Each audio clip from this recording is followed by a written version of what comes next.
Et une semaine après, tous ceux qui étaient avec moi, à commencer par Zagazaga et autres, les Watao que vous connaissez, les shérifs, tout ça, ont été arrêtés.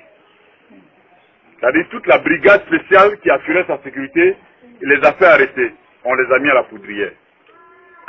Je ne vais pas prendre trop le temps pour vous expliquer ça. Donc voilà comment ça s'est passé. Et après, quand ça s'est passé comme ça, j'ai eu le général au téléphone. J'ai dit, mon général, qu'est-ce qui se passe? D'une affectation, d'une protection, c'est une affectation. Il n'y a pas de problème. Mais qu'est-ce que mes collaborateurs, mes compagnons qui vous ont permis d'être au pouvoir ont fait pour se retrouver en prison? Oui, B, vous voulez me tuer?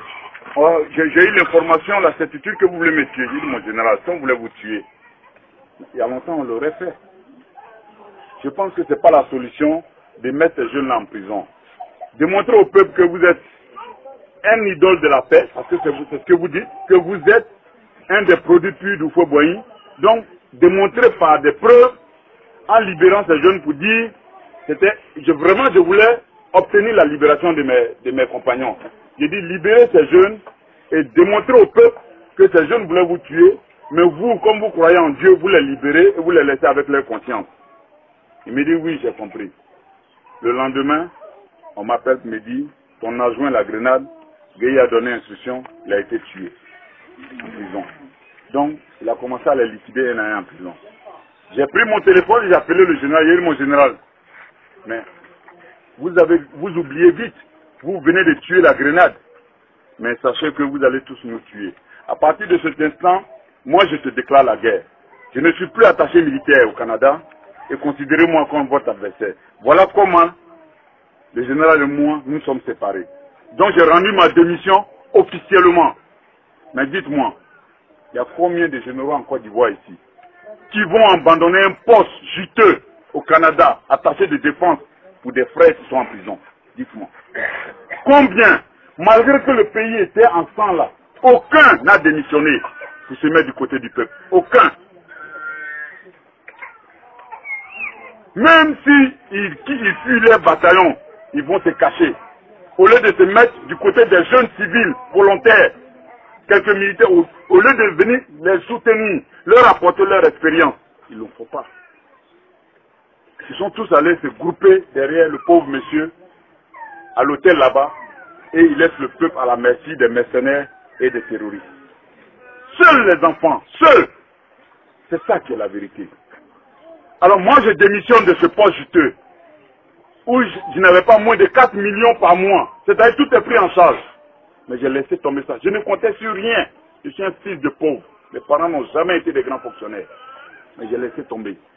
Et je suis rentré en France. De la France, je suis allé au Burkina. Et c'est à partir du Burkina que j'ai commencé à appeler mes amis. J'ai commencé à appeler mes amis. Le jour des élections, quand le Cafouillère, on avait déjà installé un système en place. Quand il y a eu Cafouillère, nos amis sont allés attaquer la poudrière pour faire libérer les Ouattara et autres qui étaient en prison. Nous les avons fait libérer. Et on les a évadés. Je me suis arrangé pour les faire tous monter à mes côtés à Ouaga. Pendant ce temps, Soro Guillaume, parce qu'il faut dire la vérité aux gens. Soro Guillaume était encore à Abidjan. Quand il y a eu à Kalmi, je pense qu'il était candidat aux élections à Port-Boué avec Henriette Diabaté. Il a échoué là-bas.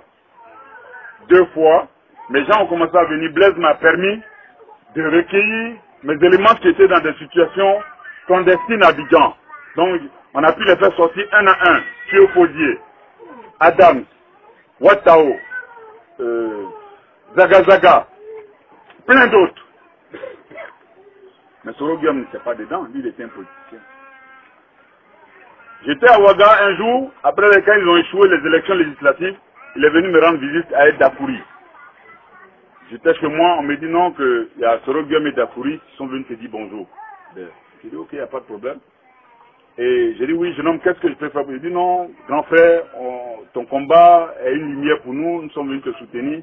Le grand frère Dafouri, même chose. J'ai dit bah écoute, il n'y a pas de problème. Nous sommes restés 48 heures après, ils sont repartis. Une deuxième fois, Soro Guillaume est venu me voir. Il dit, il est venu me saluer. Il dit, ok, c'est gentil. Il est reparti.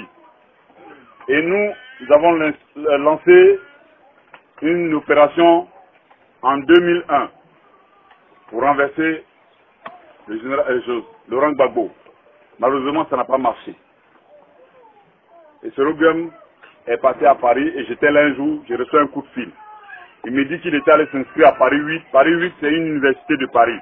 Malheureusement, il n'a pas pu s'inscrire. Il dit vraiment c'est dur pour lui. Qu'est-ce que je peux faire pour lui? J'ai dit bon, présentement, je ne suis qu'entouré que des militaires.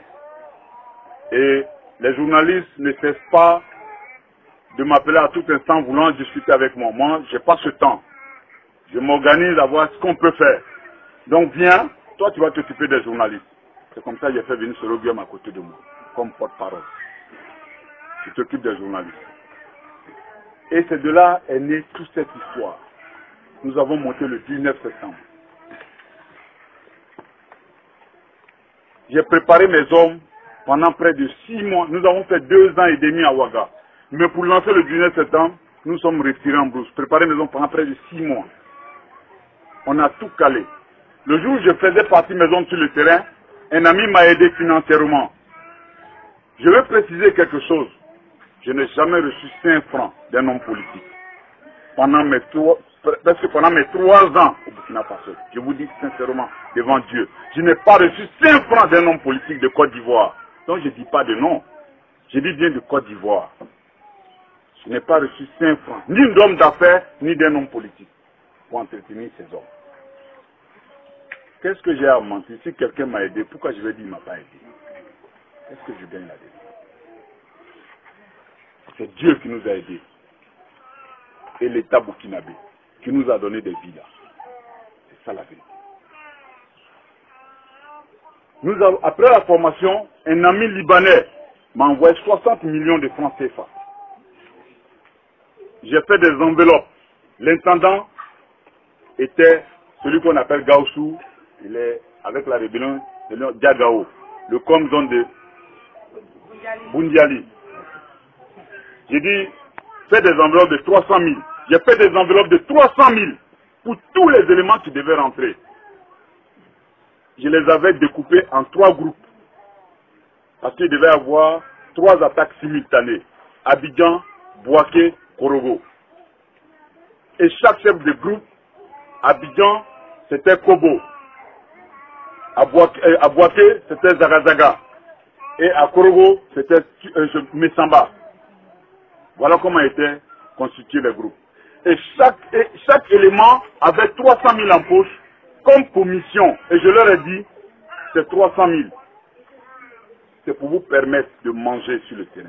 Ne volez pas, ne pillez pas. On ne va pas contre le peuple. On va contre un système. Et même ce système, c'est nos frères. Si vous faites 2 prisonniers, reconnaissez leurs droits. Il ne faut pas les humilier. Amenez-les à les retourner contre le système.